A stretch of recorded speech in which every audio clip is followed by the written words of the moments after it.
अस्सलाम वालेकुम प्यारे बच्चों, क्लास फर्स्ट सब्जेक्ट उर्दू। तो उर्दू का आज हम पढ़ेंगे पेज नंबर 30। पेज नंबर 30 से हम यहाँ से पढ़ेंगे लफ्ज़ के दरमियान में याए मारूफ। लफ्ज़ के दरमियान में याए मारूफ। मैंने आपको कल भी बताया था, जब या जो है वो आखिर पे इस्तेमाल होता है, लफ्ज़ के आखिर पे, तो वो इस तरह से इस्तेमाल होता है। जब वो लफ्ज़ के बीच में इस्तेमाल होता है, दरमियान में, तो उसकी सूरत बदल जाती है इस तरह से। ये नीचे दो नुक्ते लगते हैं, ये वाला ये पड़ता है, जिस तरह ये इन्होंने दिखाया है। ये क्या है? याए मारूफ। लफ्ज़ के दरमियान में जब ये आएगा तो इस तरह से इस्तेमाल होगा। तीन, ये क्या है? तीन। ते ये नून, तीन बीच में आया तो दो नुक्ते लगे नीचे, तो ये की सूरत है। ते ये नून तीन। बे ये सीन 20। ते ये ते रे तीतर। यहाँ पे हर लफ्ज़ में यहाँ तक ये क्या है? दरमियान में इस्तेमाल हुआ है। ये जा ये लाम झील। चे ये लाम चील। ख ये रे खीर। अलिफ मीम ये रे अमीर। गैन रे ये बे गरीब। तो ये क्या है? यहाँ पे दरमियान में इस्तेमाल हुआ है ये का। तो ये की सूरत क्या है? बदल कर इस तरह हो गई। किस तरह? यहाँ पे नीचे तीन नुक्ते आए, ऐसी सूरत। 3, 20, तीतर, झील, चील, खीर, अमीर, गरीब। नीचे क्या है? जुमले।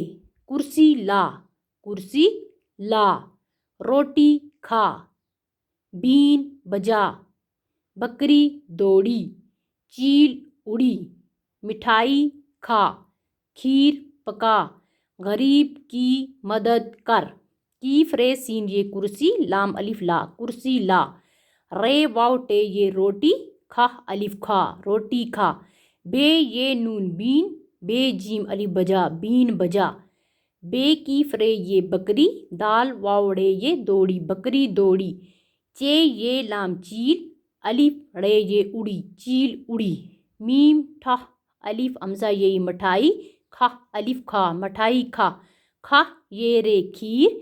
पे कीफ अलिफ पका, खीर पका। गेन रे ये बे गरीब। कीफ ये की। मीम दाल दाल मदद। कीफ रे कर गरीब की मदद कर। इसका बे पाठ है याए मजहूल, यानी बड़ी या, जिसको हम बोलते हैं बड़ी या। याए मजहूल, याए मजहूल, बड़ी या। ये ब्रैकेट में इसकी शक्ल है, किसकी? बड़ी या की।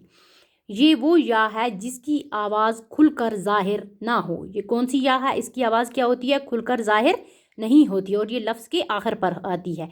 जैसे दाल ये दे, दाल ये दे। याए मजहूल लफ्ज़ के आखिर पर या की सूरत में लिखी जाती है। क्या होता है? देखा ना, मैंने आपको ऊपर भी बताया था कि याए मजहूल लफ्ज़ के आखिर पर या की सूरत में लिखी जाती है। कहाँ आती है? ये इस्तेमाल होती है लफ्ज़ के आखिर पर। मसलन यहाँ पे इन्होंने दिया है काले। कीफ अलिफ लाम ये काले आखिर पर इस्तेमाल हुए है। सीन अलिफ रे ये सारे आखिर पर इस्तेमाल हुई। मीम वाव टे ये मोटे। कीफ पे रे ये कपड़े। बाह अलिफ गाफ ये बागे। मतलब काले सारे मोटे कपड़े बागे, तो हर लफ्ज़ में क्या है? आखिर पर इस्तेमाल हुआ। ये क्या है? बड़ी या। जुमले। काले काले बादल आए। काले काले बादल आए। कपड़े बदले। ओले पड़े। लड़के भागे। कीफ अलिफ का लाम ये ले काले। कीफ अलिफ का लाम ये ले काले। बे अलिफ दाल लाम बादल। अलिफ मादा हमजा ये आए। काले काले बादल आए। कीफ पेड़े ये कपड़े। बे दाल लाम ये बदले, कपड़े बदले। अलिफ वाव लाम ये ओले। पेड़े ये पड़े, ओले पड़े। लामड़े कीफ ये लड़के। बाह अलिफ गाफ ये बागे, लड़के बागे। और देखो यहाँ पे भी ये बड़ी या है, इसका इस्तेमाल कहाँ पे हुआ है? लफ्ज़ के आखिर पर। यहाँ भी और यहाँ भी और यहाँ भी। तो ये क्या है? क्या पढ़ा आज हमने? याए मारूफ और याए मजहूल। याए मारूफ कौन सी या है? जो लफ्ज़ के दरमियान में इस्तेमाल होती है। तो या की सूरत इस तरह हो जाती है, नीचे दो नुक्ते पड़ते हैं, जिस तरह ये इन्होंने। ये वाले लफ्ज़ क्या है? क्या है? याए मारूफ है, इसमें भी दरमियान में इस्तेमाल हुआ। और ये क्या है? याए मजहूल, बड़ी या, जो क्या होती है? लफ्ज़ के आखिर पर इस्तेमाल होती है। तो बच्चों, ये हमारा आज का टॉपिक। ओके, खुदा हाफिज़।